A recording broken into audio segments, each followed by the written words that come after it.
Hello students, welcome to Rupa Venkat nature lovers. Doctor B R Ambedkar open యూనివర్సిటీలో చదువుతున్నటువంటి విద్యార్థులకి ఒక అప్డేట్ అయితే ఉందండి. థర్డ్ సెమిస్టర్ ఎగ్జామినేషన్స్ రాసినటువంటి విద్యార్థులు మార్చిలో ఇవి జరిగాయి. థర్డ్ సెమిస్టర్ రిజల్ట్స్ అయితే వచ్చాయి. మరి దానికి సంబంధించిన లింక్ అయితే మీకు డిస్క్రిప్షన్ బాక్స్ లో కూడా ప్రొవైడ్ చేస్తాను. కాబట్టి ఇంకా ఎవరైనా ఉన్నా కూడా ఈ ఇన్ఫర్మేషన్ అయితే పాస్ చేయండి. థర్డ్ సెమిస్టర్ ఇక్కడ ఎగ్జామినేషన్ నోటిఫికేషన్స్ లలో థర్డ్ సెమిస్టర్ ఎగ్జామినేషన్ రిజల్ట్స్ అని లింక్ అయితే ఉంటుంది. ఇక్కడ క్లిక్ చేసినట్లయితే మీకు అడ్మిషన్ నెంబర్ ఎంటర్ చేయాల్సి ఉంటుంది. అండ్ ఇక్కడ సెమిస్టర్ సెలెక్ట్ చేసుకొని ఎంటర్ క్యాప్చా సబ్మిట్ కొట్టినట్లయితే మీ రిజల్ట్స్ అయితే వస్తాయి.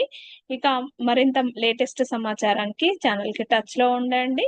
ఇక స్టూడెంట్స్ సంబంధించినటువంటి ఎలాంటి ఇన్ఫర్మేషన్ అయినా వెంటనే ఇవ్వడానికి అయితే ట్రై చేస్తాను. Thank you for watching. All the best అందరికి.